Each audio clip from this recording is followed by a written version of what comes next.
Hi, I'm Saren. And I'm Ray. We're your Spider Baby hosts from To Know Her Is to Fear Her, a Spider-Woman podcast, as well as proud members of the collective. You're listening to Capes and Lunatics. Gimme, gimme. This episode of Capes and Lunatics is brought to you by Tweaked Audio. Get awesome headphones, go to tweakedaudio.com and use the coupon code Southgate to get 30% off, free shipping, and a lifetime warranty. Or you can get there through the link on our website, southgatemediagroup.com. This is Luca Perich, and you're listening to the Capes and Lunatics podcast. This is Jam DeMatteis, and you are listening to the Capes and Lunatics podcast.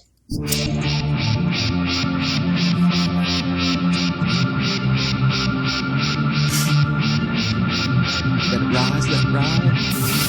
Hello and welcome back to another funny-filled Friday of the Capes and Lunatics. I am Phil. Join me as always. It is that amped up mustache from New Jersey ready to take down Omni-Man. It is Charlie the Professor Essa. And the dog whisperer from Florida. It is Those dogs are getting old, man. You can't expect them to be dragging 200, 225-pound men to that backyard with Hellfire. Come on. Oh, if you're not 180 and I can't throw you over my shoulder myself, I don't want it. No offense. Ooh, I want to try that. Get up here.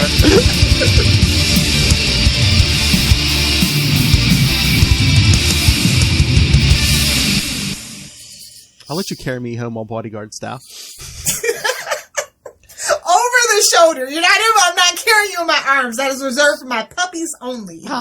Okay. That's actually not a good way to carry people, by the way. In front of you like that. Really, always over the shoulder. But it's romantic. Unless they've got like a spinal injury. It's really dangerous to carry them any other way. Damn the physics! I don't care! Yeah, he likes DC stuff. Come on, he don't care about physics. Oh! Listen to you. Oh, Listen my to you, goodness. the only one here who hasn't seen the finale of Falcon and Winter Soldier.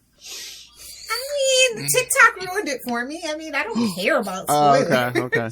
Well, Charlie and I will discuss it on Super Connectivity, and then him and Mozzie will talk it on full stream ahead. And We'll do the deep dive discussion. Yeah, I always just wait for them to tell me. Like, honestly, the Marvel shows I don't really watch. I just listen to Full Steam Ahead or Enough Said or whatever to get caught up.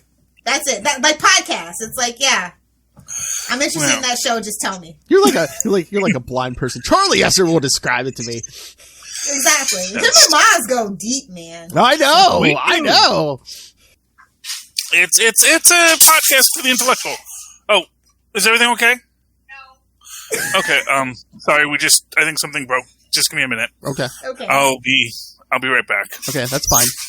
I have a juicy topic. Okay, now that he's gone, what can we talk about? What cruise jokes? Yeah, just wait. What are you trying to do over there anyway? But I was going to ask you, because Charlie will have no idea. Did you see in July that whole Superman reboot thing in the comics? Yeah. What's going on with that? We're not on Patreon, but yeah, they messed it up. So it is. They're scrambling. The numbers finally came in and stuff. And it set in like they did a bad thing. Yeah. And now he's in control of Justice League. So we're in dangerous territory right now. Who is that? Howdy, Facebook user. That's probably Russell. I can't tell, but I would assume Howdy is Russell. Yeah. But yeah, no. Over in Justice League, Bendis. Of course, Naomi's the big. Well, Naomi and Black Adam are the big thing. Everything has to be addressed. I mean, unbridled, unreined in Bendis. We know how that goes. Naomi, let's be honest. Naomi was a collaborative effort. That's true. That's why it's a gem. That's true. He was reined in, and he had ideas to bounce off, and somebody to say, "Hey, maybe not." And it's like again, Justice League was at 60 came out this week, and it's a lot of talky. I'm like, okay, I didn't. Here it goes. Avengers, here we come, baby. I didn't have to look at the credits. I know who wrote this. But no, in July, for those of you who don't know, so they're canceling the Superman book, and they're starting Superman, Son of Kal-El, which will be John Kent as Superman, and then Grant Morrison's writing Superman and the Authority, and it's like, except for Apollo and Midnighter, the original Authority is not even in it. It's like Midnighter, Apollo, Manchester Black. There's like, who else is on there? I don't know what's going on over there, but and Superman's wearing gloves. I'm like, what's going on? I have so many feelings, and it's all just numb. It's just like, make it stop, burn it to the ground, and make it stop. It's time to start fresh, my friends. I mean, just how hard is it just to do classic Superman? Burn. That's obviously what everybody wants. I say just stop making Superman comic books except for action, obviously, and focus on another good, well-written Superman animated series. That's where the merch is. I'm just saying. They could do that stuff. Couldn't they do that stuff in like... They don't need to write Superman anymore. They don't know what to do with it. They don't know who he is. Can't they do that stuff in like seasons or something? It's, it's just like, do season 1, season 2 or whatever. Take a couple months off in between. I don't know. Yeah, it's clearly they're burnt out, and I'm just over it. They're really ruining that brand. Okay, I had to look at my phone, but I know your mystery identity. Ray. I was going to say, what's Ray doing up? But it's Australia. He's probably at work. He's probably on his lunch break. No, it's probably Saturday morning there. What are you talking about? Yeah, you're right. Saturday afternoon? It's Saturday. Who knows about the land down under? Whoa! And plus, he was sick, so he may be watching us from bed. Hey, Ray. All delirious, hopped up on cough syrup. Saturday morning. Yeah, Saturday morning. But yeah, I mean, you better be editing my Moon Knight episode. Playing Jenga with Finn. Ah, nice. Yeah, that's right, kids. So those of you who don't know, yes, the same day this hits the podcast, you can hear Ray on over on Capes and Lunatics Sidekicks on We Are the Night, the Batman podcast. See, and then and then of course you can hear Lilith Hellfire with Noel. God help him, Looney Tunes Tate on Into the Night. He was so adorable. No, he was really like amazing to work with. Such a sweet guy, and he's he's kind of like me, but it's kind of a shocking episode. Mm-hmm. So yeah, I had fun. There he is. Sorry, I forgot to mute my mic. That's all right. We were just talking some DC Comics news. Oh, DC Comics news. What's the new DC Comics? I don't know if you heard the big Superman stuff. Like they're canceling the regular Superman book, and John Kent's gonna be like Superman in a new Superman book, and then Grant Morrison's writing Superman and the Authority. Yeah, so they're going to be doing and that's like all cosmic Superman, right? Going off Earth to, I don't know, fight cosmic. They're basically doing Silver Surfer with Superman. Is that the idea? It looks like that maybe an action, but yeah, I don't know what the Authority is going to be. Okay, here's my thing. If you really want to save Superman, give him the team up book with Lobo. It's what everybody wants. It'll sell like hotcakes. Oh. Superman and Lobo, that would be a great, a la Green Lantern and Green Arrow. Just saying. That'd be a great buddy cop, One's clean, one's messy, one's a loose cannon. Exactly. One is the symbol of hope for all the universe. Oh, I can't wait to hear Tyler's opinion on that one. Oh, yeah. I think he's willing. He's always willing to give it a chance, but no, actually. What? Oh, what? You mean Superman Lobo team up, with or gloves? Okay, Superman with gloves. We don't do that here. Why is Superman wearing? So is the Jonathan Superman wearing gloves? No. Regular Superman's wearing gloves. I'm just trying to understand what's happening. In the Authority. They don't even know. I know, because unless the cover's a red herring, it's like, yeah, he's wearing some weird new thing in the Superman and the Authority, but on Action Comics cover, it looks like he's wearing his regular costume. I don't know. So I'm guessing, like Superman and the Authority, that's supposed to be like Batman Incorporated, but for Superman. Well, so he's creating his own kind of cosmic. Well, the Authority was its own thing, and it's not even the original Authority lineup. I mean, Apollo. Oh yeah, but the Authority was like the manufactured superhero team, correct? Was that what it was? Apollo and Midnighter. Not really heroes, but But there was Yeah, but they were a team under control of somebody else. Was correct? that originally Wildstorm or something? Yeah, it was like their Yeah. version of the Justice League with Apollo and Midnighter and stuff. Yeah, those two are the only ones from the original And then Authority on there. Yeah, and then it's weird. Manchester. Well, Midnighter especially now. Hey-oh. And then Manchester Black is going to be on there. It's like, okay, does Superman? Well, they hate that got guy? to fix So it after Manchester Black Supergirl is- ruined that character. So, yikes! Wait, which? Okay, Supergirl the TV show or Supergirl Yes, the comic? Supergirl the TV show. Okay. Oh, they had Manchester Black on there.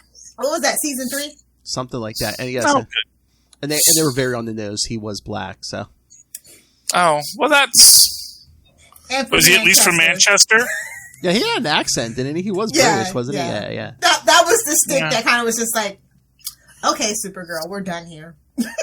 But I mean, Moving along home now. We're done here. I mean, what's up with July? Because it seems like Marvel and DC are dropping like a bunch of stuff in July. Because I know last week we were talking about the new Moon Knight book, and then this Superman stuff, and then did you see what else DC is doing in July? They're putting out a 8-issue miniseries, Blue and Gold with Booster Yeah, Gold. that I'm actually excited about because that's been in the works for a really long time. So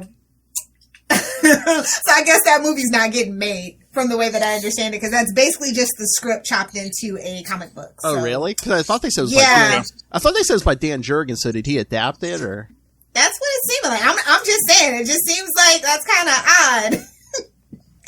Well, I mean, that makes sense. I don't think anyone was clamoring for the Booster Gold. No, Blue people Beetle. definitely want Booster Or Gold. movie. And no, they do. Or a TV show. They definitely want something with them. Live action. Yeah, yeah. I mean, okay. I'll go along with it. I'll allow No, it. They're that's like, every sorry, season. Like, if you know, every season on Legends. When's Booster Gold gonna show up already? Well, yeah, I understand fans want that, and I'm certain there's a lot of writers who want to write that story. I'm just saying it's that idea of does this have the popular penetration Hey-o. that you want in a Well, Shazam any. sure as hell didn't, and they made it work, is my point. He Well, has his Shazam fans, but it's not a big fan base. But Shazam had already had a number of live action adaptations prior to that. So Shazam's the TV show, the serials, the cartoons. Shazam actually has a fairly surprising presence for a secondary character from a completely third comics group. Shazam does have a real cultural identity. I mean, You all can- the you people can that deny like that. the serials are dead, I'm pretty sure, but... No, but it just has an existence. Yeah, a lot of things surprise Well, how people shocking, know like, there's a people lot. know about Shazam. That's the idea. People know the idea of Shazam and the lightning bolt and all the nonsense. But in the world of the Snyderverse, It's in the zeitgeist. in the whole Snyderverse thing, did they just do Shazam so they could get the Black Adam? Basically, they weren't really concerned with it. Hey, he's joining the Justice League. Well, he's in that book. Big redemption arc. Yes, he's Come on. he's big over in Justice League now. Him and Naomi, because you know who's We writing had the to book. put some color on that team. Well, you know just who's saying. writing. Who's writing the book, right? Bendis. Yeah, exactly. Well, I mean, look, here's what I'll say. Black Adam, he started a hero, lived long enough to become a villain, and now he's lived long enough to become the hero again. Because he has a movie coming up. Well, yeah, and he's getting played by Dwayne "The Rock" Johnson. So you have to have this redemption arc, because at the best, he has to be a conflicted hero. He has to be Dr. Doom being the hero. He has to be Baron Zemo being the hero. He has to be this character So who... Fugazi, gotcha. Don't hit me no Swedish taffy or no Turkish delight. Sorry. Yeah. Turkish delight, yes. No, that's Swedish fish. That just reminds me of Lion Witch in the Wardrobe. Sorry. Well, that's what it's supposed to do. Well, watch Falcon and Winter Soldier. That's to what it's remind you supposed to do, I mean, that's the thing. You weren't supposed to both Zemo... See, you weren't supposed to like Zemo. You were Kids supposed to... love him. The kids are stupid. Lilith, I thought you knew that. No, I do. I mean, there's a lot of good guy Hitler rhetoric running around the internet, so I totally knew they were going to love Zemo. Oh, yeah. And the thing with John Walker is they really made him a complex, interesting character, but we'll talk about that in the next show. And yeah, everyone's all mad at John Walker. It's like, okay, great. Have your mad. You're supposed to be mad at him. You were also supposed to be mad at Zemo. You were not supposed to just get blinded by the lies. But, the man has a 800-year-old retainer. That should tell you something. I think people are just mad at, people are mad at John Walker because he's not Steve Rogers, and people know what Zemo is. So it's like, oh, that's just Zemo being Zemo. It's just another lovable Nazi. Why not? Exactly. But yeah, no, I see nothing. This is a mess. And I can't put any more energy into it. I sent them a business plan. If they read it, they read it. If they implement it, they implement it. I don't care anymore. I, for one, am getting excited about DC. I don't know. I just asked to have Robin #1 pulled for me next week. Oh. Because I love Damian. I'm sorry, Damian Wayne, he's... Talk about your lovable nihilists. He is just beautiful. And just everything you want in a bratty, precocious Superman. Oh my! It is. Oh my God! And Lilith Hellfire's favorite character is going to be showing up. I don't know if it's the end of the first issue or the second issue, but Lilith Hellfire's favorite character is showing up there. Who? Connor Hawk! Wow! They just want that book to not do well. At this point, they're just doing it for the insurance scam, I'm sure. Oh, come on. Son of Batman meets Son of Green Arrow. Come on. No! No! Do they, is Talia al Ghul both of their mothers, just out of curiosity? I don't know. Ali, why are they doing this to you? Originally, no, but this is the first time I think he's shown up in this continuity, so who knows? Who knows? Well, if they brought back Shadow and then, her and Talia had, a beef, I'd be down for that. Oh, my. They both love the drug people, so they have that in common. True. I am excited for whatever it is. It does make sense now that I think about it. It does. What? Not that I want to read there it, you go. It makes sense.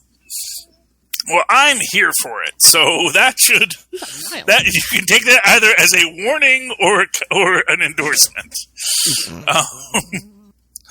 No, I'm actually looking forward to the next issue of Green Lantern too. I kind of want to see where that's going. I'm feeling some DC vibes lately, and there might be some comics for me. I don't care. I'm gonna give people money that it actually matters. You'll still read an occasional Marvel. It's like, but I'm just like, man. I read Spider-Man because obviously you do Ultimate Spider-Cast. Yeah, you're not reading you're reading some X-Men, aren't you? I'm still hanging on to Marauders, but by a very thin string. I'm hanging on by a string, man. Well, did you see, in that X-Men Legends they got coming up? First, they're doing, a story about that, the original X-Factor team, and then the arc after that, Peter David's coming in to do his X-Factor. Okay, I might read that, or I might just wait for the trade. I'm just a wait for the trade kind of person at this point, because I don't have time to invest. I just don't. I've got so many TV shows I'm backed up on, so many book series that I'm binging right now. Floppies are like commercials to her. She needs the trade! So, did you guys talk Invincible already, or no, we're waiting for you. Not, let's get to Invincible. Yeah, no. Oh, okay, yeah. So here's my big question: were they implying that the immortal was Abraham Lincoln? I believe they did that in the comic, didn't they, Lilith? Yes, and it always gave me Abraham Lincoln vampire. I loved it, actually. I was down for there on that, and it's like I didn't get it until that moment, and then it was like, oh, okay. I don't know his whole story, but I like it. I like that he's got apparently ultimate Deadpool healing factor, which is great. Well, he basically gets the Vandal Savage origin. He's a caveman. Yeah. He gets strange meteor. He becomes immortal, and I guess he can usually heal. And again, here he kind of did once his head got reattached, and one of the Mauler twins pounded on his chest. Yeah, and he can fly and all that other stuff. So it's like it is pretty cool seeing the immortal back, and again, obviously not the last we're going to get of him, because he already came back once, and this time he didn't even tear him apart. He just pushed his hand through him. It's punched through him. Yeah. If we're going to assume that the man had previously been shot in the head, Well, and had his head taken off, you know. Well, exactly. It's like clearly this man is able to come back, so that was pretty awesome. That's right, kids. Spoilers: Abraham Lincoln almost took down Omni-Man this episode.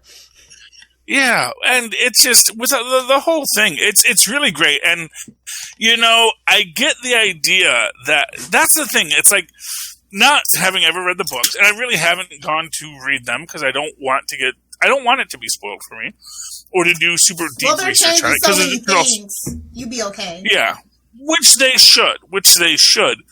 Quite frankly, I'm curious as to what it is, and I get the idea that there's this idea that maybe he was supposed to come here and enslave the Earth, and then he fell in love, and that whole plan. Virgin. Well, for real. Well, he only cares about Lois. Let's all be honest about that. No, he cares about he also cares about now. Martian Manhunter. Not His mom, and cares about the Kents. He cares about Lois. He cares about Jimmy. And once they're dead, what does he do? Loses his poop. Well, yeah, that is a recurring theme. As long as we have someone with a double L around, we'll always be safe. Yes. They should have named Jimmy Olsen Larry Lawson then. Yeah, well, no, because, then, oh boy. Had to break up the monotony, I know. But, I guess the only thing that I don't want to hate Omni-Man, because I do think that there's a lot more to his story than we've gotten. And it's like, why now is the time to kill the Guardians? That's sort of the question. And that there might be something deeper to it. It could be here, And why he won't talk about it, it's like, what exactly is the issue here? Secrets, that's the bread and butter of heroes, don't you know? Well, I was going to say, what big event happened in episode 1 in his life? What happened in episode 1? His son got powers. Yeah, but why does that mean he has to kill the other superhumans? A beacon. That's the thing. What? They actually can breed and be successful. That's not good.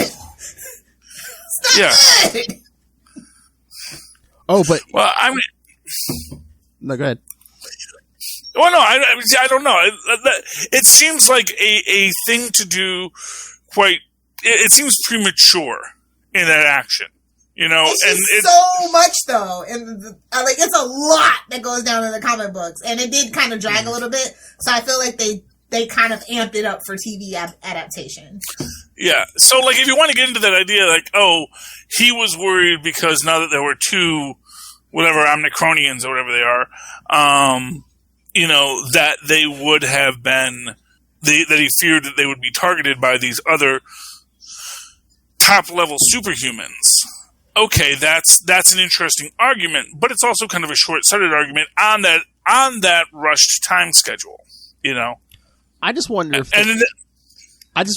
me and Loth read the book, we know why he does it in the book. I just wonder if they're going to flip the script and do a different reason, just so people don't see it coming. I feel like he definitely is. Like I said, he definitely said he wanted to do some things differently for the TV adaptation. Yeah. And he has been, so I do feel like that reason. I mean, that would be the biggest thing you could change, I think.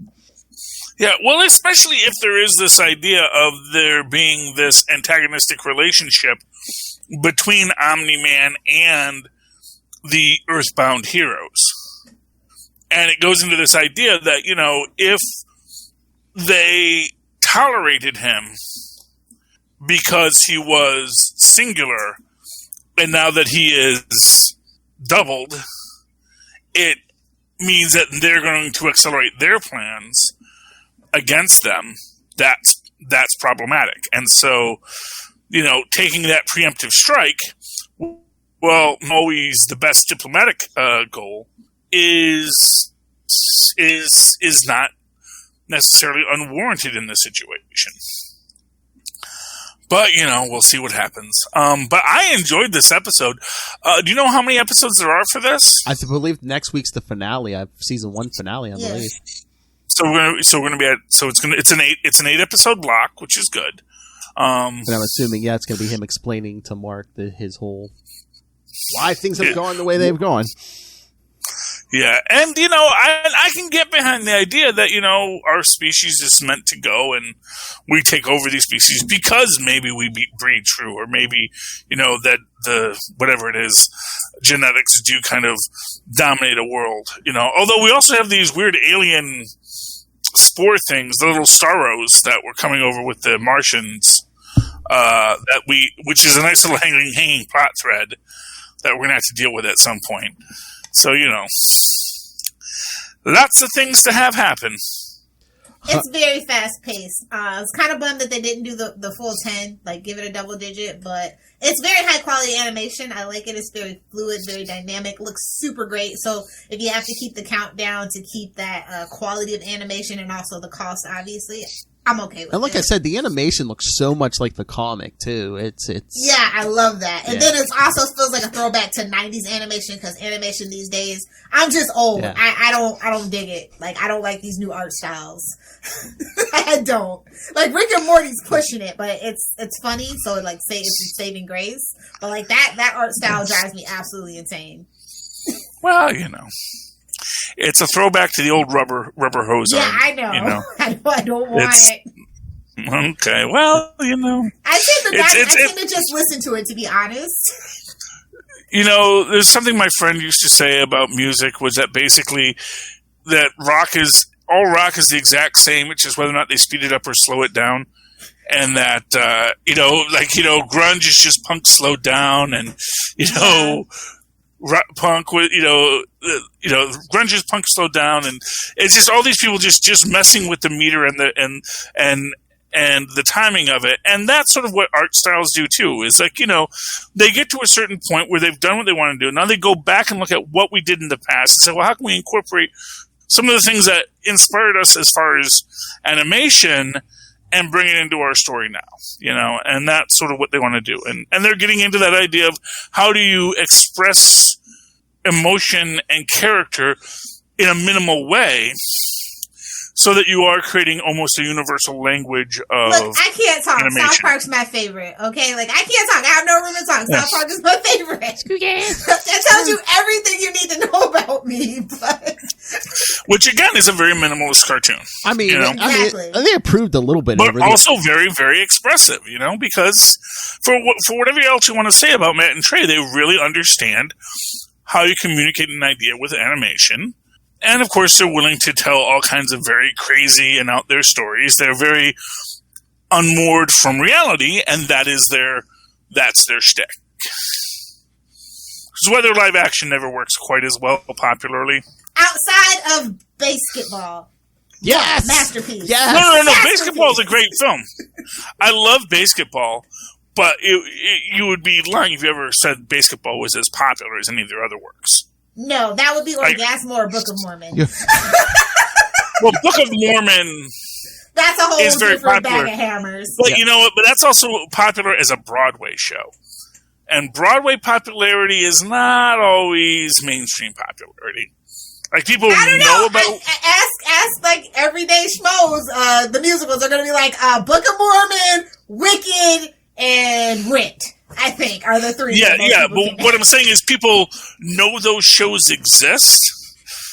As to what those shows are beyond a few catchy tunes and the idea that there is a show about this, it's like Cats. You make a Cats movie.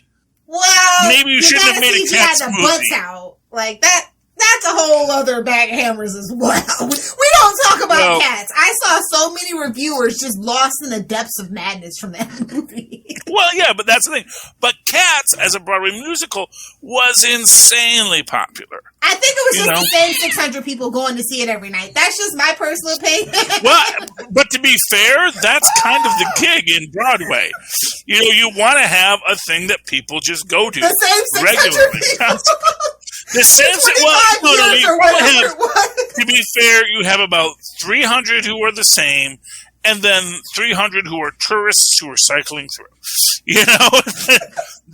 That's the business model, and it's a great business model, and you can even take it on the road, and people love that.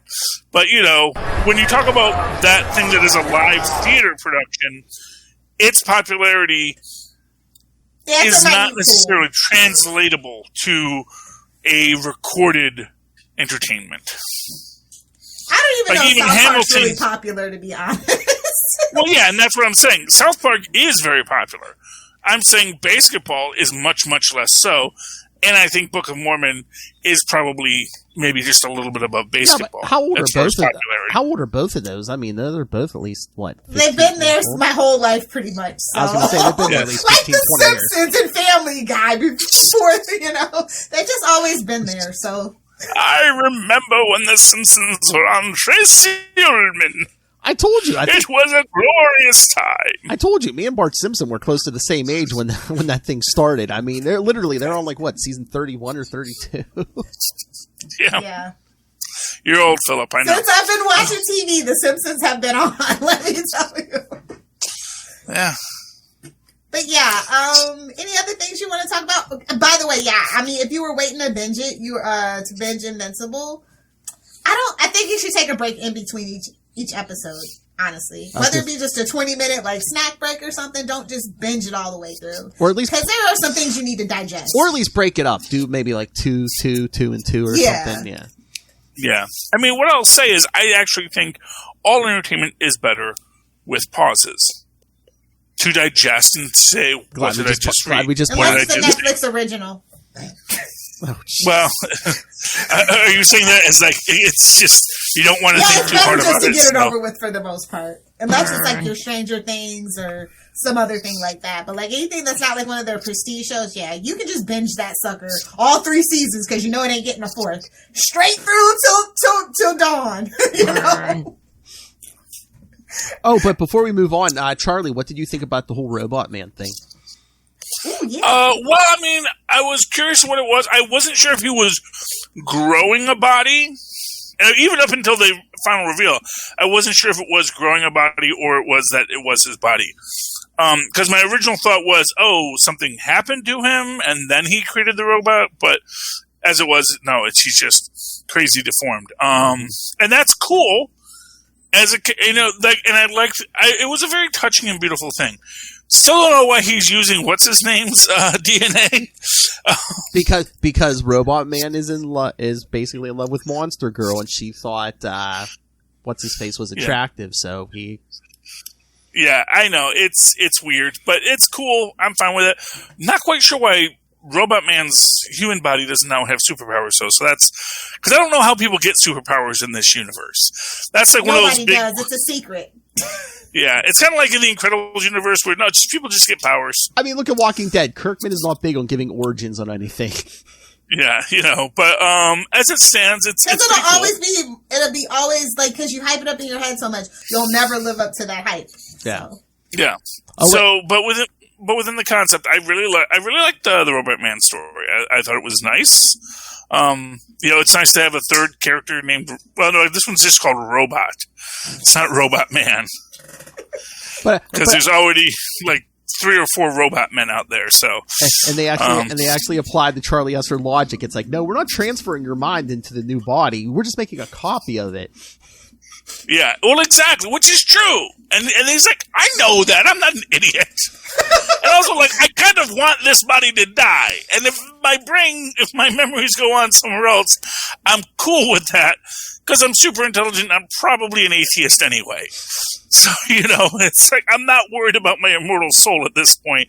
I'm just like, could all these memories go on and have more adventures without me? That's cool. And it was kind of cool, like, that's why we always never know who's the real one. And it's, although you would think that they might think to, like, right, I'm the real one on their arm before they go in. But, the idea that, the other one, wakes up, and I was a little disappointed he didn't call himself brother, but I guess maybe that would have been a little too maudlin. Yeah, I mean, I always, when I've read the comics, I always took that as like, is that like, taking on, kind of homaging or making fun of this clone saga, the Spider-Man clone saga of the 90s? Yeah, well, I don't even think it's even. I mean, maybe it is. I mean, clones are. Clone Saga wasn't even the first Clones. Yeah, I know. So, I could just see him, like, he's a big fan of comics, so I could see, like, Global Guardians were the Justice League, he's watching the Clone Saga, just throw out, all the superhero cliches he's throwing in. What I don't get about the Mahler brothers is why do they only do 2 at a time? That's like the big question for me for the Mahler brothers. It's like they should probably do 4 or 5 or 6 at a time. It's like, why not? They might only be, I don't know, they can only, the genetic material, there's something, they probably gotta save up for something. Well, I guess the argument, it kind of makes sense in the idea that eventually you would have too much differentiation between the memory patterns of each clone. So if you, that's how you get those ones that want to start to redefine themselves and know, I actually just want to paint, man. I don't want to take over the world with you guys. I just want to be an artist, man. And again, you want 5 other people around go, no, I'm the real one. No, I'm the real one. Yes. I wrote it on my arm this time. That's how I know. See, I'm the real one. None of you did that. Oh. That's how we know you guys are all the clones. Wait a minute. We got another old man weighing in. What'd you say, Ray? Another old man. Hey, he's older than me. It's comics. Totally it's agree. Comics. What do you want? Totally agree. I'm not a fan of this modern mentality of getting everything quickly and speeding through content. See, little old man. Back in my day, we had to wait 6 months in Australia, see? 6 months. As you guys say, there's no time spent now to absorb and appreciate things properly these days. Yes. Oh, he sent me a picture. Slow down. He sent me a picture of him and Finn are watching us on the TV. Hi, Finn. Finn turned around and go, what? TV's talking to me? What? So, yeah, I mean, Invincible's really good as a show, and I like that there is this, it's a lot of ultra-violence, and that's cool if you like ultra-violence. My main girl, as you know. Well, the kids today like the murders. So the murders and the texting, to quote Supernatural. Yes, and they're true crime murder podcasts, and their text is and. Yes. Well, you always want to know, who's doing the murders. Is it Sasquatch? Is it somebody else? I don't know. So, hey, you want to talk some comics real quick? Yeah, you guys start. I have to grab my books from the other room. I forgot. Okay, but we gotta wait for the theme song. Oh. Yes, I'm like, play the theme song and I'll start it. Phil's Comics Corner. And go. Okay. And go. Get your books. Okay. So I won't do this one because I know Phil read it. He did? Good for him. Well, he said he did. I don't know. Okay, so that was my indie book this week. Hey, let's talk Batman 0 Point. You picked the that big up. Tristan wanted it because he plays Fortnite and so he needed the codes. Ah, gotcha. Oh, you know what? I was going to read that and I didn't. No, you play. What? I'm not supposed to say you're a fan of Fortnite? It was actually everybody's a fan of Fortnite. My grandma plays Fortnite. You know what's weird? I was going to read that because it's already on DC Universe Infinite. Yeah. It's an interesting story. It's an interesting way to approach the idea of established character pulled into an alternate universe that is also a video game that is straight up crazy. We got a nice scene with Batman and Gordon discussing the rift that has shown up in the sky above Gotham. Batman doesn't think, hey, you know what, this is kind of out of my league. Maybe I should call Batman or call Superman or somebody. Get me a lantern or something in there. But, we have him, Harley Quinn was the last one to the rift because a bunch of other people have already gone through the rift. We don't know who they are yet, though, but apparently there will be some Batman rogues. Ooh. We'll find out in future episodes. And, this is what's most interesting on it is Harley falls in, Batman's observing, and then Catwoman straight up kicks him in. Dun dun dun. And then Batman gets into the universe. He's trying to figure stuff out, and then he realizes that, and he's all up in his head, and he's trying to figure. It's okay, where am I? What's going on? And he's he gets attacked by a guy, And he suddenly realizes, I can't talk. Says he's going to try and communicate with sign language. He's like, wait, I don't know who I am. I know everything, but I don't know who I am. And so he is now dealing with the fact that he has a complete mind wipe in a crazy world. There are teddy bear people he's going to have to fight. Where's the teddy bear people? They're here somewhere. There they are, teddy bear people. And he eventually runs into, of course, Catwoman, who he recognizes but doesn't know who they are. But they both recognize each other because apparently no one can talk and no one remembers exactly who they are, but they know how to fight together and yada, yada, yada. And they quickly defeat all the bad guys or the other guys because really, is there any good or bad in this situation? They're all Fortnite people. And then as the rift encircles them, the storm encircles them, Batman seems to be giving up, but is just glad to have time with this strange person. Who were they? His partner, his friend, his lover. We don't know yet. So, and that is Fortnite. Was that a Stargirl? Tristan already Oh, yeah. There's a new Stargirl book coming, I think they said in July or June. July. Yeah, that's been in all the books. That's what I'm saying, man. July's like a big thing. Yeah. Well, they have to make up for lost time, at the beginning of the pandemic. True. So, all this stuff they've probably been sitting on. Exactly. And Spring Break special.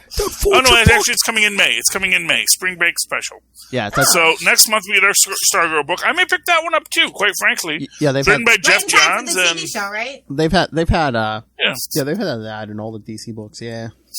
Yeah, I mean, not for nothing. I enjoy Stargirl as a character. See, I like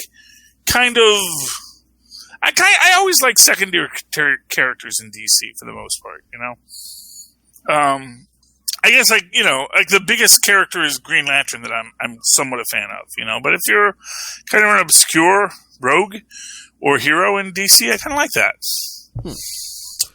So Stargirl and Robin I may be picking up. All right, you DC stan, are you done? Sorry. I got what a bizarre Mandela effect. What universe am I? Quick, somebody give me the universe code. Is it 976 still? Is it? I got my independent book ready to go. Would that be Radiant Black? That's right. Oh, we told him who wrote it and he's all in all of a sudden. This guy. Well, join the indie party. It was we actually spoke with the author. He's a very nice person. Yes. And I really liked the framing device in this of someone struggling with telling a story, which is, I mean, for a writer, there's a great Kids in the Hall sketch called, well, it doesn't have a name, but it's like about a writer trying to write. And he's like, write what you know, write what you know. I don't know anything. It's about this writer working through his writer's block. And it's just everything he's writing, stream of conscious as he's trying to work through his writer's block. Of course, it becomes a big hit. So I like that. I like that idea of the process of writing, of how he's coming to terms with how to tell a story, how to do a character. And I love the fact that this is so slice of life within a superhero context. His friends coming up with crazy names and logos and the like. And, aside from one big dream sequence fight, where he kind of seems to fight himself, dun dun dun, we actually, his one big superhero moment is when he can't change a tire, so he just picks up the car, does a Superman, and flies him to the football game. Yay! If only it was that easy. I hate AAA. They are the worst. Or you could just know how to change a tire yourself, Lilith. I do, but I don't like want an to be animal. dirty. Okay. But all she this won't watch gives him that commercials, Charlie asked her. Do you think she's going to change her own tire? Actually, if I have to, I can. But I mean, I do pay for AAA. Yeah, same here. Yeah, fair enough. Although, you should just actually take care of your tires so they don't just blow out on you. Well, you can always run over something. I'm in Florida. There's beer bottles everywhere, buddy. You can't avoid it. You have a good enough tread, a beer bottle won't break a tire. There's hurricanes. Only a nail or a piece of metal will do that. There's hurricanes whipping through there every 2 weeks. There's debris all over this road. That is true. But I love the fact that after his harrowing, he actually gets his inspiration. He figures out how he's going to start his story, and then he does his writing for the day. Yay, nerd! Have you written your 10 pages? Paging all writers, have you written your 10 pages today? Yeah. I actually have to go back, because there is a little short story at the back that I have to read, which I did not have time to do yet this week. But I'm going to go back and I'm going to read that story, because that's like, oh, wow. Because I really like the story he wrote in this story. So I think that little one-page story will be a lot of fun to read as well. So yes, Radiant Black, 2 thumbs up. I know. You should be reading it. I'd love to talk to him again. Yeah, you should be. I'd love to talk to him again and be like, did you, just come up with that, enough of a story for this issue? Or no, yeah, was this like a story you were writing that like years ago, or was this just something you came up with for the book? Yeah. It was in the file. It was in the file next to the newspaper clipping. And it's a neat story, yeah. Woman. Although I gotta say, my only one flaw with it is like, people, you rob a bank, especially a bank that does dirty stuff. People lurking for you. There's no, I got away scot-free, Voodoo. But that's what's going to evolve as he's working through his writing. We understand that. He's just looking for that starting point. What is the idea? And like the art on this book is incredible also. Oh, yeah. That is... let's see, Higgins. That's Marcelo Costa. Yep. With Becca. Wait. There was 2 different covers. Oh yeah. Yeah, Marcelo Costa. Becca cover. The letter, yeah. Becca Carey did the cover, and cover C was Joni Montes. I was trying to see who the inker was. We don't get an inker on this. No, we don't even get a colorist on this. What up?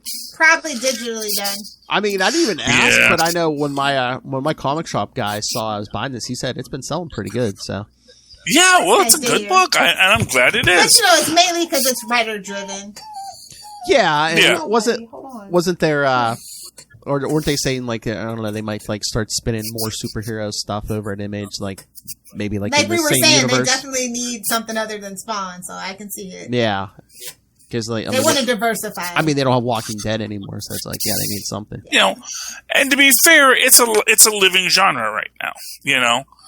People like that modern mythology. So, yeah, why not put out a story about superheroes? Because the kids seem to like the superheroes again this week. Oh, yeah, I'm sure everyone's got a superhero. Or the middle-aged men seem to like the superheroes this week. And it doesn't matter who's buying it, so long as they keep on buying it. Well, again, it's like, how many different media are looking for superhero stuff, because that's the hot thing now. So it's like, you never know when, I mean, look, Amazon picked up, the Invincibles, the boys. Yeah, I mean, and for what it's worth, like, Bitterroot is already, like, signing deals over at Legendary. Yeah, I mean, basically they're looking for what's the next thing. So, and you don't have a next thing unless you're building a next thing. So, it behooves every comic book creator right now to be creating comic books. Because even if you don't make it... creator owned. Oh, yeah. Yeah. Well, exactly, because then you get the money. But the idea is... Yeah!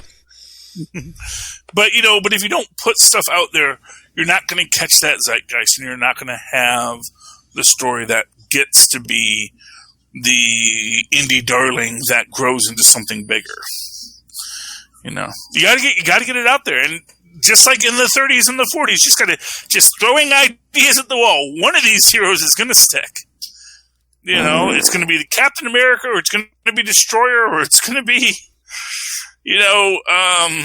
Human Torch, name all the Submariner. Human Torch, or, Mentalo, the world's smartest man. Name all the Submariners, eh? Yes, You go pick up the 11, man. Or the 12. I'm sorry, the 12. That'll tell you everything you need to know about comic books in the 40s. It's like he's a rock man. It's like Submariner, but he lives underground, and he's a big beefy dude. He's got a drill machine. We're gonna call him the U.S. agent. Oh, it'll be big. And people forget Rockman was the first U.S. agent. It's an old Marvel copyright. That's why they brought it back. They said, man, it would be awful if someone else ever used that U.S. agent tag. I mean, if someone wanted to use U.S. agent, at this point, would you be like, oh, that's part of Captain America? I really can't use that. Yeah, well, exactly. Oh, the Disney lawyers? Because it is a stupid name, except for that. Exactly. You think even Val seems like she's like, just keep that in your head. We're not going to actually use that. That's stupid. I know. I mean, we'll get the Falcon and Winter Soldier on Super Connectivity, but when he calls her Val, I'm like, oh, there's your Val Cooper Easter egg. I know. I mentioned that last episode. I know. But did you see one of Carly's men was named Lennox? Oh. Who's Lennox? She called out Lennox was the last name of, I forget, it was either left winger or right winger. Oh, left winger, right winger. Yeah, okay, yeah. And, because that is one thing about, when was the last time something like that happened? And, okay. Oh, an explosion? Maybe we're going to revisit that later. Explosion, yes. Blowing up super soldiers. Yes. Hello, Lil Hellfire. Do you have a book you would like to drop? I do. Speaking of Image Comics, they have a book. I don't know if I talked about this book before, but it's called Stray Dogs #3. So it's cute dogs solving murders. Like, literally, that's the plot. Wait, are they stray dogs or cute dogs? They can be both. Look at Lil's house. Can they, though? No, those aren't strays. Those are, they used to be. cared for independent dogs, at best. Stray dogs can be cute dogs. I've adopted plenty. Okay. They're I'll take your word for it. ragamuffins. Yes, they're ragamuffins, but they're cute and endearing. Okay. So yeah, this one is about they're at a farmhouse and there's something under the floorboards and dogs are going to be dogs and dig up a dead body. The art style is like kind of Balto-ish. So if you like that movie, the animated movie, that's what that artwork reminds me of. So it's cute. It's dogs solving a murder. That's like my two favorite things: dogs and murder. So, just out of curiosity, do they have the perception and intellect of dogs as they're solving this murder? Or do they have... They use their dog senses, but they kind of obviously have more like human-esque kind of reasoning and things like that. It's kind of like Brian from Family Guy, where, when he does dog stuff, you're just like, oh yeah, you're a dog that talks, kind of thing. Well, I guess like for me, for the anthropomorphic animal, there's like that Watership Down... Plague Dogs level, and then you get like straight up Animal Farm where they're just have those complex inner lives, and like I think there should be that. Scooby-Doo was all dogs, I guess. Okay, so they're basically that would be the better human intellect level dog. Well, no, and that's cool. I got no problem with that. In fact, that's the exact way to explain it. as a fan of the Scruffy series, I will say I am totally cool with that. That's a deep dive, homie. I love Scruffy, man. But yeah, I thought that it's Image. They're doing something different. I find it very cute. The artwork's adorable. It's not all ages, so I just want to warn you on that one, too, because it can get a little graphic. Yeah, Scruffy didn't really solve murders so much as, more global political issues. Like the Cold War. Every time you say Scruffy, it's just Futurama for me. I know that's Scruffy, but there was another Scruffy. There was another. He was sort of a Benji-esque character who had a series of novels by Scholastic. Because all books are by Scholastic, and Scruffy, along with his other group of stray dogs, solved all kinds of adventures together, and it was great. And they actually had a cartoon series on Saturday mornings from the popularity of the Scholastic Clifford the movies. Big Red Dog. Gotcha. Well, I mean that's kind of a children's book. This was like very few pictures book. This was like okay. This is like your like an early Nancy Drew and the Hardy Boys kind of book. Kind of exactly, yeah. Okay, yeah, okay. So I thought she was getting it, but I realized that this is like she was like that was like 20 years ago before I was born. Yeah, that's like a book from the 70s, man. The only thing from the 70s that I think I watched that we have in common is probably Groovy Ghoulies. Yeah, and but all the it was stuff. It was very cool, and they, but they were dogs, but they also had that human level intellect, and they also solved crimes. Well, not crimes so much as interpersonal problems for people. Hey Lilith, and like the one where they go to the Berlin Wall, and that's a really, because of course the Berlin Wall dogs, kind of jerks. Just gonna say that the communist dogs. Water. Communist dogs, not the best dogs. They were, guard dogs. Hey, Lilith, you gotta go out and go get a DC book now. Why? This week, part 2 of Wally West's time travel adventure came out in Flash 769. Ah, damn it. Fine, I'll buy it. You know they went back to original numbering just to get you. 769. Okay, why is Wally West having a time travel adventure? It was like, last time... Because Barry didn't want to do it anymore? Well, no, it's like the Speed Force pulled him in, because like Barry even says, he's like, the Speed Force has always had like a deeper connection with Wally than him, of course, this time. But it's like very Quantum Leap-esque. I mean, I guess he's basically jumping around because the Speed Force is like healing itself somehow that way, and... Is he setting things right that once went wrong? Kind of, sorta, and he's fixing the Speed Force, like him, and he's in Impulse's body in this issue, and he's working with Gold Beetle. I don't know who. Oh, they're trying to make it up to Wally fans. I see how it is. Yeah, and it's very Quantum Leap because like Barry's have found the way to communicate with him through the Speed Force, so he's kind of like the owl in his ear. Yes, I think you mean Voyagers. Which is where we first go back in time to right the things that went wrong in the timeline, because the timeline isn't fixed, and that's why you have to have people who go back in time and fix things. Captain Janeway never did that. It's okay. The Voyagers. It's all modern time travel. It starts with the Voyagers, and people forget that. It's okay. But then, yes, the Speed Force also hit a Dominator. So yeah, him and Gold Beetle have to fight a giant Dominator. Gold Beetle? Who's Gold Beetle? I guess in the future, I don't know whose daughter it's supposed to be because she's dressed like Booster Gold. Golden Glider and Booster Gold had a kid. There you go. Well, no, I mean, she's dressed in like a Booster Gold suit almost, it looks like, but she's flying around in a Gold Beetle, so. Wait, did they have kids? I don't know. Maybe that's the origin story. Blue and Gold. Blue Beetle and Booster Gold. It's the future, man. Honestly, women don't need men. We can just take our rib bone out and make babies apparently now. So I'm just saying they've done that the other way around too, Lo. So don't get cocky with that. So and that's the future. You know that future world from where Thundra's from, where it's like there are the men's side and the women's side, and we don't intermingle. We just reproduce with our own gender. I would be down for that. We're like 20 years away from that. I'm just saying that right now. Within 20 years, you're going to be able to go with your chosen life partner. Maybe y'all can really go live on Mars now. Elon Musk, take them with you. I really, really like Hooters. Same, sister. Well, lots of people do. Hello. Oh, but then Lilith at the end, he jumps again, and I guess goes to World War II, so I'm assuming he's going to be Jay Garrick next time. Hey-oh! Okay, fine. I will buy it. Don't tell anybody. I will buy it. It's just between us hens. Nobody tell DC. Yeah, basically. Lilith, if you have a really good relationship with your comic book procurer, they will sometimes let you take an extra one. I don't want. If you've bought enough comic books. That's not the extra one that I'm taking, though.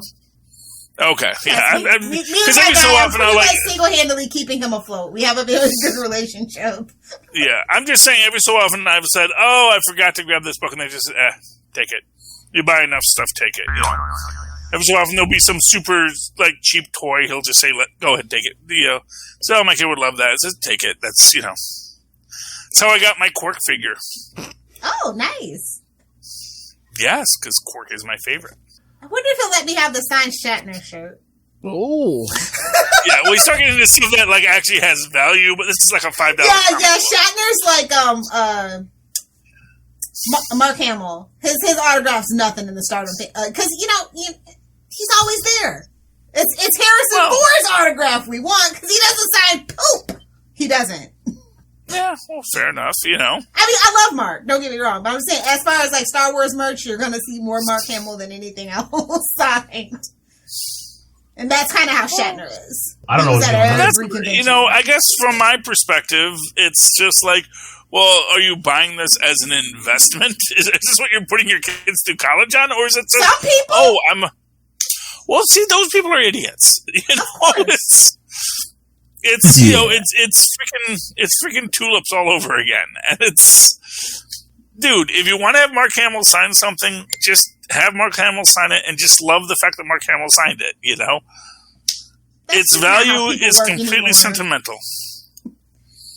I like Mark Hamill. He's cool. No, I love him. I'm just saying, Star Wars fans are awful. That's what they always say. And I'm just like, I don't want I don't think, I think all fandoms are good, but that there are a lot of bad fandom people in good fandoms. All fandoms matter. Bad people, Loki.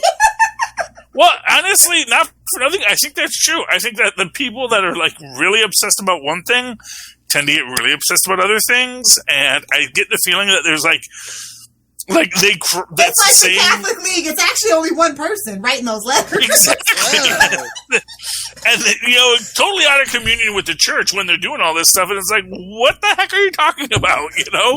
Everybody's just cool. They're like, canon. I accept it. Some people don't care about Rey and whether or not she was or was not awesome or great or awful. They're like, well, she's in the movie, so that's cool. What the F? There was a time where just being in the movie was considered enough. Like, I was the guy who was in the Hammerhead suit.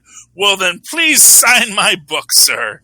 That means the world to me. I miss those days. The internet ruins everything. Well, people ruin everything. Anonymity has ruined society. Which is why we just need... I was waiting on that, Philip. Oh, sorry. Which is why we just need to get those nice new chips that they're going to implant in us, and then we all know. Well, you already got the vaccine, so you're chips. I only got the first one. I got to get the second one. The second one activates your... Exactly. You got to... It's a whole process now. It's not like that J&J one. And then you got to wait for the 5G to activate it, Exactly. I see. I know where this video is heading up. Hi, Fox News. Yes, because I know exactly what's going on in the universe. What?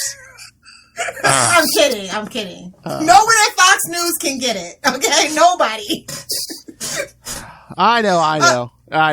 Falcon, Winter Soldier. I know. Chris Evans can get it all day, every day. I was told that I was allowed to like Chris Evans, so I like Chris Evans. Don't disappoint me, Chris Evans. He's like not a bad person somehow. So, hooray for Chris Evans. He's like the best of the Hollywood Chris's. Sorry, Chris Pine. I mean, honestly, yeah. He is the best Chris. You can list Chris. You could list, Chris's all day. Chris Evans is still the best. It's like there was a thing I saw recently, and it was they had Chris Elliott in the list. I was like, okay, great. It's like Chris Elliott, Chris Hemsworth. Exactly. It's like no matter how you slice it, Chris Evans is still better than all of them, and he's just apparently an honestly decent human being. He's a nice, and we're so unused to that. He's a nice guy, but once those pictures leaked, the little hellfire is all into him for some reason. That's an awfully big I don't watch people's. I don't do that. The leaked news. Either you put it out yourself, or I don't want it. That's an awfully big rod he's got there. Oh, what was he? Was he naked in something? Somebody stole his pictures, as happens. Well, And I love how when women's pictures get leaked, it's the fappening. When it happens to a guy, oh my god, don't watch it, you violated his privacy. Have that same energy for everybody. I need a ton of drops in that voice. honestly, quite frankly, I have never gotten that entire idea. The only reason why I watched Kim's is because it was on Vivid and they had extras. You know? Clearly she wanted somebody to see that. Hi, Finn. I didn't get to. I didn't say what it was. I know. Of the People versus Larry Flint. But if you've ever actually seen the photos of Jackie Onassis, they are such bad photos. They're taken with a telephoto lens from 2 miles away. Yeah. And that's just like, oh, okay, it's some lady on a beach. Ooh. Like, go to France, you know? Yeah, for real. Because not for nothing, she was freaking on France at the time. Okay. It's like, How do we get on Patreon? All right. Anyone else have any comics? That was the cleanest version of Patreon I've ever heard. Well. Yeah, no, I'm just saying I didn't get it. And that was, again, this is why I have that difficulty with that persona that we reviewed on the Patreon show. Well, the man's biopic that that you guys did. I wasn't there. That's why I'm saying I didn't get to be a part of it because of various logistical things at the time, and I just wanted to put in those 2 cents. So sorry, Phil, since we were discussing leaked nudes. I thought we were discussing. Let's get back to comics just real quick. Shout out to Amazing Spider-Man 64. I feel like we're finally picking up steam again. Thank God. Yeah, because we're getting to Sinister War, and I believe that's July also. Oh, boy. Okay. Are we going to talk about this book now? Because I got a lot to say about this book. Yeah, go ahead. Okay, first off, I'm so glad that we're out of the whole selfie Spidey story where it's like, okay, he's in the blue suit now, and we're just seeing it as like, oh, it's a tech-based symbiote. It's because this isn't going to come back and bite me in the butt in any possible way, because every time I had a suit that just transforms itself, it always works out perfectly. Lil, take a drink. And that's how we get Clone Wars. Yeah, but Lil, I liked courtesy of Ray Palmer. I liked it because it was a good story, but I really liked our backup. Of course you did. Because I kind of get the feeling what we're getting in that is, well, they're trying to do the whole Harry exorcism with Mordo, which is obviously not going to work because it's Mordo. Come on. Really. It's Mordo. Come on. The guy, he has the same problem Doom has. He wants magic for, power, and that's not how it works. That's what makes you a petty dabbler, is because you don't understand the depth and the complexity of what you're working with. You're just trying to say, but it says in the book this should work. It's like, if that's how magic worked, don't you think there would be a lot more magic users? And it's just really, and for what it's worth, demons are just always waiting for those guys who's like, oh yeah, totally, that's how it works. You did it, man. Now let me give you some magical powers that are going to have no negative repercussions whatsoever. Okay? Way to go, dude. Because then we see that same little millipede crawls inside Otto's brain at the end, which gets me the idea that this is where Kindred has gone. It wasn't taking over Harry, it was taking over the body of Harry. And that now that it's gone, it's like, that little guy in Shazam, Mr. Mind? I know Mr. Mind doesn't crawl into people's heads, but just that idea that, oh, there's this little bug that you don't even notice, and that crawls away. And so once they get done, it's just going to be Harry's like, what the heck is going on, man? I was like, last I remember, I was in France. The damn Osborne. I was in freaking France, and all of a sudden, I'm just here. I don't know, man. I thought I was dead for a while.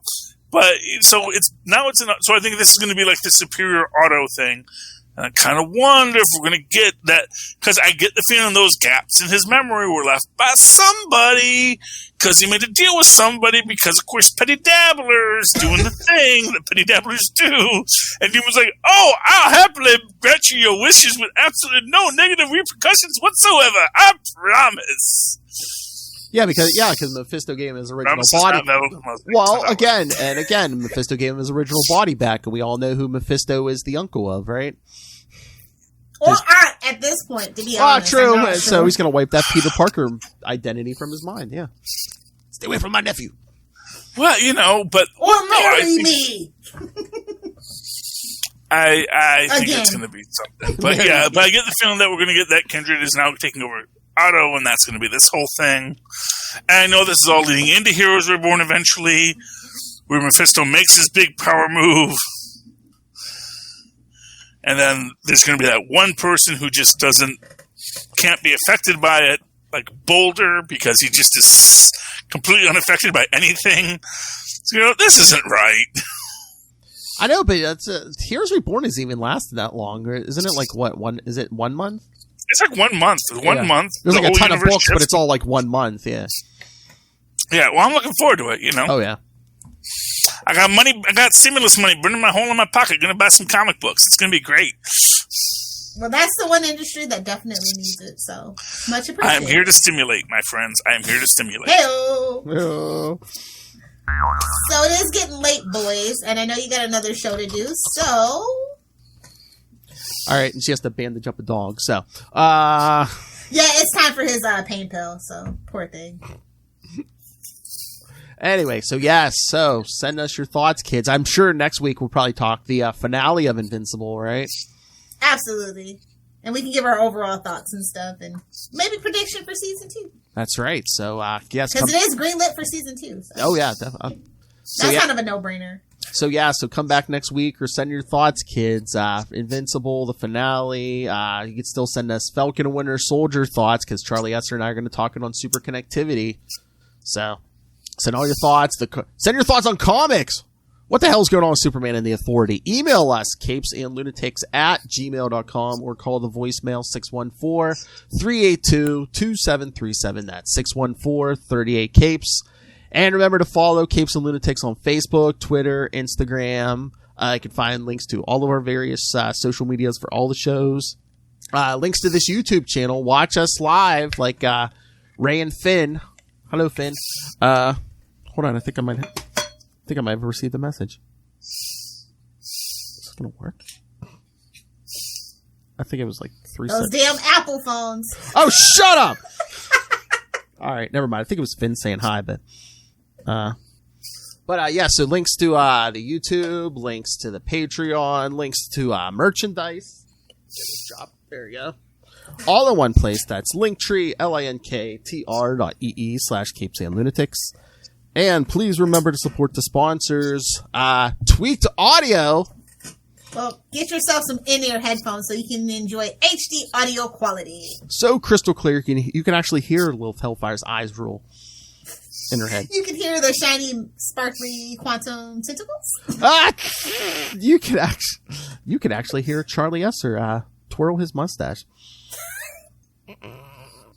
Sparkly The sound. quantum tentacles. The sound of villainy being afoot.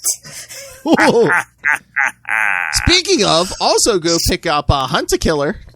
Michelle Gray still needs your help, guys. And I heard this next season of the series is going to be pretty great.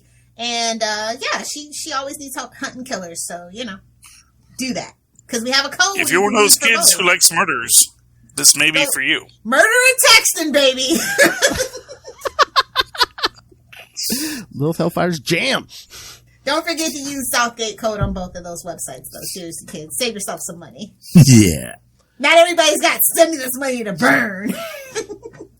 Burn. Anyway, so yes, and if that's not enough for you, please go pick up Pod Life the book, now in digital and paperback. Audio version is coming soon. We'll gift that to you, my darling Marn Bug, so don't worry. Oh my, for their anniversary, yes. So get that on Amazon, and when you go on Amazon for that or anything else, because you're on there daily like Lil Hellfire, use the link for Southgate Media Group right down there in the show notes. Help us support this show, the network, and that stray dog Simon murders himself. that authority man in the fingerless gloves, Rob Master Doom Southgate. Make it rain, so says Master Doom. Your weak sauce. Here's her. Nice mustache, Charlie. Mark my words. Lilith. If you nerds want to hang out with me on the interwebs, you can find me live tweeting whatever the hell I want, whenever the hell I want, over on Twitter at Lilith Hellfire. Find me on TikTok at Lilith Hellfire69. And, of course, on the gram at Lilith Hellfire69 as well. Smash it! Choke that chicken! Charlie Esser. Well, if you'd like to write to me the old-fashioned email way, where I was impossible to do so at superconnectivityblog@gmail.com. That's superconnectivityblog, all one word, at gmail.com. And follow me on Twitter as I live tweet. Well, so whatever I want to, when I want to, and I will do something soon, I promise. Charlie Esser, that's CHARLIEESSER. Look for the two E's in the middle. For what? For quality. Bing!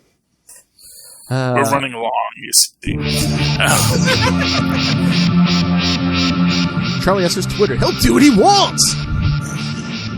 Anyway. I don't care. I do what I want. Thank you for joining us for another week. We have been your capes. Ampersand.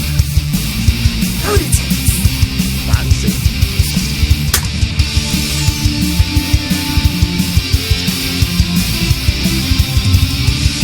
And thank you for watching us, Finn, and whatever your dad's name is. Don't you talk to Captain Tank Top like that. Respect your elders. You better be wearing a tank top, Raider, if you're dead to her. I saw he was drinking wine over on the Batman show. I was like, yes! Well, yeah, it was late for him. Meanwhile, it was like Sunday morning for me. So, yes, good. Monday, into the night, and we are the night. Go check them out. Until then, catch ya. See you later, suckers!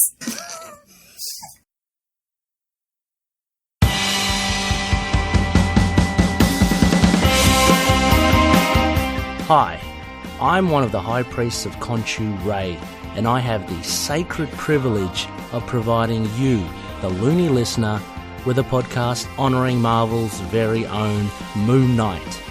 So join me and a host of others at Into the Night, a Moon Knight podcast. Follow us on Facebook, Twitter and Instagram, or support the show by becoming a Patreon member. Into the Night, a Moon Knight podcast. It's time to get your Khonshu on.